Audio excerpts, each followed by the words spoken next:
Hello everyone, this is doctor Shilpahasa, gynaecologist from Visakhapatnam. ఈవిడ భాగ్యలక్ష్మి గారు, తను శ్రావణి, భాగ్యలక్ష్మి గారి కోడలు. భాగ్యలక్ష్మి గారికి లాప్రోస్కోపిక్ హిస్టరెక్టమీ అయింది, 50 days అవుతోంది. సో ఈ వీడియో నేను ఎందుకు చేస్తున్నానంటే, నా ఉద్దేశం ఏంటంటే అమ్మా, అవసరం లేకుండా ఎవరు ఆపరేషన్ చేసుకోకూడదు, అవసరం ఉండి కూడా లేనిపోని భయాలతో ఆపరేషన్ చేయించుకోకుండా ఉండకూడదు.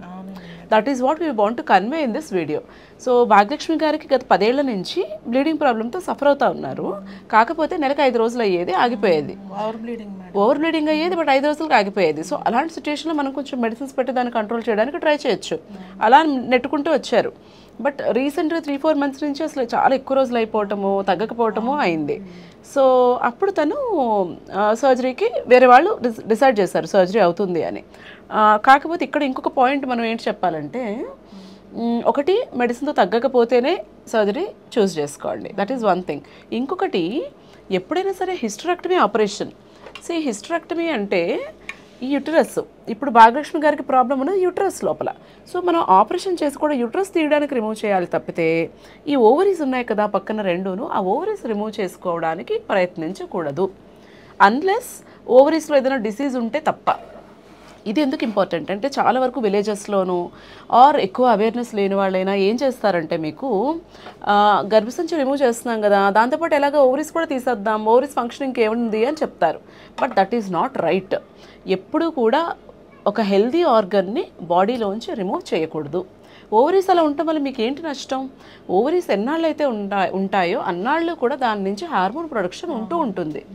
అది మన బోన్ హెల్త్కి, మన హార్ట్ హెల్త్కి, మన స్కిన్ హెల్త్కి, అన్ని రకాలకి హెల్ప్ చేస్తుంది. సో ఆ పాయింట్ అయితే ఈజ్ వెరీ ఇంపార్టెంట్. మీకు అది, మీరు హెల్త్ సెక్టర్లో ఉన్నా కూడా మీకు కూడా ఆ విషయం తెలీదు కదా. అసలు నేను ఎన్నోసార్లు చూసాను, పల్లెటూరులో కూడా ఏం చేస్తారంటే, ఎలాగో ఆపరేషన్ చేస్తున్నారు కదా, ఆ డాక్టర్ పాపం అమ్మ ఓవరీస్ బాగానే ఉన్నాయి కదా తీయొద్దు అన్నా కూడా వాళ్ళేమనుకుంటారంటే, ఎలాగో ఆపరేషన్ చేస్తున్నారు కదా అన్ని తీసేయండి అంటారు. ఇదేమి 1+1 ఆఫర్ కాదు. యూట్రస్ వేరు, దాని ఫంక్షన్ వేరు, ఓవరీస్ వేరు, దాని ఫంక్షన్ వేరు. ఆపరేషన్ చేస్తున్నారు కదా అని యూట్రస్ తీసేయండి, ఓవరీస్ తీసేయండి అంటే ఎలాగా? That is not right. మీరు యూట్రస్ తీసుకునేటప్పుడు ఫెలోపియన్ ట్యూబ్స్ కూడా రిమూవ్ చేసుకోవచ్చు, బికాస్ ఫెలోపియన్ ట్యూబ్స్ ఫంక్షన్ ఏమీ ఉండదు. అండ్ కొంతమంది ఏం చేస్తారు, యూట్రస్ తీసేసే ట్యూబ్స్ ఉంచేస్తారు. అలా ఉంచడం కూడా అనవసరం, ఎందుకంటే ఈ ట్యూబ్స్ ఏమి హార్మోన్ ప్రొడక్షన్ ఉండదు. ఇది తీసేసి ఇది ఉంచితే ఏమవుతుందంటే, దీంట్లో వాటర్ చేరుతుంది. ఇప్పుడు ట్యూబ్ ఎలా ఉబ్బిపోయింది చూడండి, అలా వాటర్ చేరటము, దానికి మళ్ళీ సిస్టులు రావటము, అది రిమూవ్ చేసుకోవాల్సిన అవసరం వస్తూ ఉంటుంది. సో అలా కాకుండా ఐడియల్ థింగ్ ఏంటి, ఫస్ట్ పాయింట్, అవసరం ఉంటేనే సర్జరీకి వెళ్ళండి. మందులతో అసలు మీకు రెస్పాన్స్ రాకపోతేనే సర్జరీకి వెళ్ళండి. లేదు పెద్ద పెద్ద గడ్డలు ఉన్నాయి, అప్పుడు కూడా సర్జరీకి వెళ్ళాల్సి వస్తుంది. మీకు ఏమైంది, గర్భసంచి బాగా ఇంత సైజు ఉబ్బిపోయింది, సో సర్జరీ అవసరమైంది. అలాగే సర్జరీ చేయించుకునేటప్పుడు ఓన్లీ యూట్రసే రిమూవ్ చేసుకోండి. ఓవరీస్ హెల్దీగా ఉంటే ఓవరీస్ రిమూవ్ చేసుకోకండి. That is second point. మూడోది, అసలు సర్జరీ అంటే చాలా మందికి భయాలు ఉంటాయి కదా, మీరేం భయపడ్డారు? నాకు కూడా అలాగే అనిపించిందండి మేడం. అనిపించి మీ దగ్గరికి సెకండ్ ఒపీనియన్తో వచ్చాను. ఫస్ట్ నేను చూపించుకున్నాను చాలా మంది దగ్గర. ఇప్పుడు మీరు చెప్పారు కదా మేడం, అంటే నాకు ఏంటంటే ఫస్ట్ ఏ టెస్ట్ లేకుండా మొత్తం ఓవరీస్తో పాటు మొత్తం అన్ని తీసేస్తాం అని చెప్పి రాశారండి madam. That is one more thing, చాలా బాగా చెప్పారు తన పాయింట్. ఏంటంటే, మీరు ఏదైనా సర్జరీ చేసుకోవాలనుకున్నప్పుడు దానికి సర్టన్ టెస్ట్స్ ఉంటాయి. అంటే ఏ టైప్ సర్జరీ చేయాలి, ఎలా చేయాలి అనేది ఆ టెస్ట్ వల్ల డిసైడ్ అవుతుంది. హిస్టరెక్టమీకి బేసిక్ టెస్ట్ ఏంటి, సర్విక్స్ హెల్దీగా ఉందా లేదా అనేది పాప్స్మియర్ కానీ సర్వికల్ బయాప్సీ కానీ చేసుకుంటాము. అలాగే లైనింగ్ ఎట్లా ఉంది అనేది ఎండోమెట్రియల్ బయాప్సీ చేసుకుంటాము. బేసిక్ టెస్ట్ చేయకుండా ఏ సర్జరీకి వెళ్ళకూడదు. ఆ టెస్ట్ రిపోర్ట్స్ బట్టి మనం డైరెక్ట్గా సర్జరీకి వెళ్ళకూడదు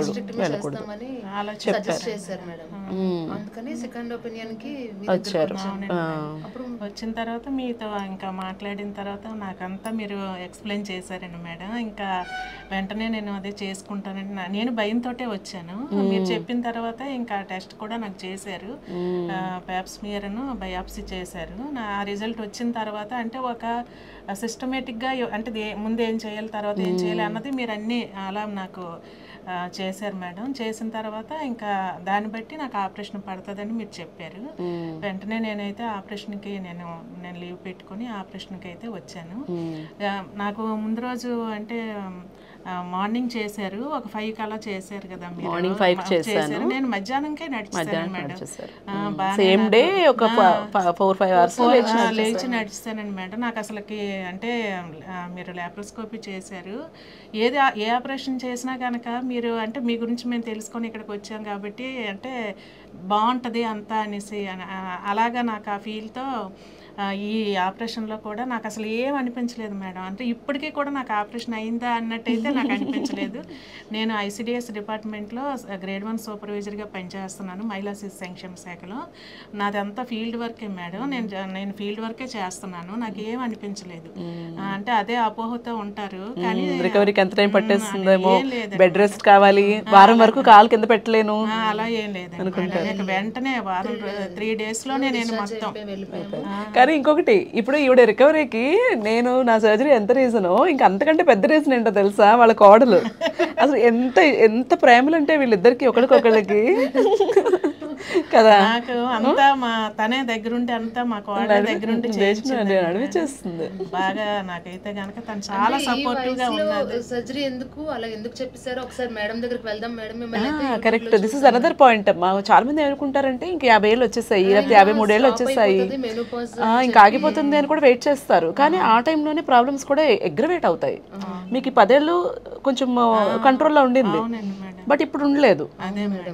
సో ఇంకా తగ్గిపోతుందిలే అని ఎనిమిక్ అయిపోయి బ్లడ్ ట్రాన్స్ఫ్యూజన్స్ వచ్చే స్టేజ్ వరకు తెచ్చుకోకూడదు. 8 పాయింట్స్కి వచ్చింది బ్లడ్. తర్వాత ఇంకా నాకు బాగానే ఉందండి మేడం. ఇప్పుడు కూడా ఇంకా నాకు ఏ ప్రాబ్లం అయితే లేదు, చాలా బాగుంది. హాస్పిటల్లో కూడా అసలు వాత్సల్య హాస్పిటల్ అంటే నేను ఆ పేరుకి తగినట్టుగానే ఇక్కడ అందరూ స్టాఫ్ మీ అండర్లో అందరూ సార్ కూడా అదే డాక్టర్ గారు చాలా ఆ రోజు నేను ఆపరేషన్ థియేటర్లోకి వెళ్తున్నానని ఫీలింగే నాకు లేదు. ముందుగానే నన్ను అంతా కౌన్సిలింగ్ మీరు చేశారు. డాక్టర్ గారు కూడా చాలా బాగా చూశారు నాకు. కానీ మీరు వయసులో చాలా చిన్నోళ్ళు నాకంటాను, కానీ ఒక తల్లి దగ్గరికి నేను వస్తే నాకు ఎలాంటి ప్రేమ ఉంటుందో ఆ విధంగానే నాకు అనిపిస్తుంది మేడం. మీ దగ్గరికి వచ్చి మాట్లాడి ఎంతసేపైనా ఇంకా మీరేంటంటే ఇంకా మేము అడిగిన ప్రతి క్వశ్చన్కి ఆన్సర్ మీరు చెప్తుంటారు, విసుగు లేకుండా. నేను హెల్త్ డిపార్ట్మెంట్ అదే ఉమెన్ అండ్ చైల్డ్ వెల్ఫేర్ డిపార్ట్మెంట్లో పనిచేస్తున్నాను చాలా రోజుల నుంచి, అదే కొన్ని ఇయర్స్ నుంచి. చాలా హాస్పిటల్ చూస్తుంటాం, కానీ వేరేగా ఉంటుంది. మీ దగ్గర మాత్రం అది మీ హాస్పిటల్ పేరుకి తగినట్టుగానే మీరు అందరూ ఉన్నారండి మేడం. మెనీ థ్యాంక్స్ అండి మేడం. మీకు థ్యాంక్స్ చెప్పాలి, ట్రస్ట్ చేసి అంత దూరం నుంచి బొబ్బిల్ నుంచి వస్తున్నారు మీరు, వైజాగ్ ఎస్కోట్ నుంచి ఇక్కడికి వచ్చారు. చాలా థ్యాంక్స్ అండి మేడం. నేను ఈరోజు ఇలా ఉన్నాను అనేసి అంటే నిజంగా అంటే చాలా భయపడి ఎన్ని సంవత్సరాలు భయపడి ఉండిపోయారు. అసలు హెల్త్ డిపార్ట్మెంట్లో పనిచేస్తున్నా కూడా సర్జరీకి భయపడి సర్జరీ చేయించుకోకుండా సఫర్ అయ్యారు ఇన్ని ఇయర్స్. తర్వాత ఇక్కడికి వచ్చిన తర్వాత పాపకి వ్యాక్సిన్ కూడా మీరు చెప్పారు, హెచ్పివి. ఎంత చక్కగా అసలు హెచ్పివి వ్యాక్సిన్ కూడా తను డిశ్చార్జ్ అయ్యే రోజే తను వేయించుకుని వెళ్ళారు ఫస్ట్ డోసు. ఆ వ్యాక్సిన్ గురించి కూడా నేను ఫీల్డ్ వర్క్ చేస్తున్నాను, చాలా మందికి చెప్తున్నానండి మేడం. గవర్నమెంట్ సప్లై ఉంటే అక్కడ చేయించుకోమని, లేదంటే ఇలా ఎక్కడైనా చేయించుకోవచ్చు అని. మీరు దాన్ని కూడా నాకు అసలు దీని గురించి అయితే వ్యాక్సిన్ గురించి తెలియదండి మేడం. నాకు తెలిసింది. మీరు వీడియోస్ అన్నీ పెడుతుంటారు, చాలామంది చాలా రకాల ఉపయోగాలు అయితే ఉన్నాయండి మేడం. చక్కగా ఫుడ్ గురించి పెడతారు, ప్రెగ్నెంట్ ఎలా తీసుకోవాలి అన్నది, చాలా అంటే లాక్టేటింగ్ మదర్ ఎలాగా తన బేబీకి ఫీడ్ ఇవ్వాలి అన్నది, చాలా అన్నీ ఇవన్నీ కూడా యూస్ఫుల్గానే ఉన్నాయండి మేడం. ఇప్పుడు కూడా మన వీడియో నుంచి కూడా ఎవరైనా నేర్చుకోవాలి. అదే మేడం, అవసరం ఉంటే సర్జరీకి వెళ్ళండి, భయపడకండి, చక్కగా రికవర్ అయిపోతారు. 53 years అసలు ఎంత చక్కగా రికవర్ అయిపోయారు ఆవిడ. అంటే మెనోపాజ్ దగ్గరలో ఉన్నాము ఇంకెందుకులే అని అనుకుంటారు, కానీ అది కాదు. అవసరమైతే చేయించుకోవాలి, అవసరం లేదంటే మానేయచ్చు. చాలా మంది రిపోర్ట్స్ పట్టుకొస్తారండి ఎక్కడెక్కడి నుంచో, మోస్ట్లీ కొంచెం రిమోట్ ఏరియాస్ నుంచి. మేడం నాకు ఆపరేషన్ చేయించుకోవాలన్నారు, చూడండి నిజంగా ఆపరేషన్ అవసరం అవుతుంది. చూస్తే ఒక 1 centimeter ఫైబ్రాయిడ్ ఉంటుంది, 1 centimeter ఫైబ్రాయిడ్, దానికి ఎందుకు సర్జరీ అవసరం లేదు. ఎప్పుడు కూడా రిపోర్ట్స్ని ట్రీట్ చేయము, మనుషుల్ని మనం మనిషిని ట్రీట్ చేస్తాము. సో అవసరం ఉంది అనుకుంటే చేయించుకోండి, ఏమైనా డౌట్ ఉంటే సెకండ్ ఒపీనియన్ తీసుకోవడం ఎప్పుడు మంచిదే. చక్కగా నవ్వుతూ అత్త కోడళ్ళు మీకు చెప్పేశారని. So I hope it's useful to you all.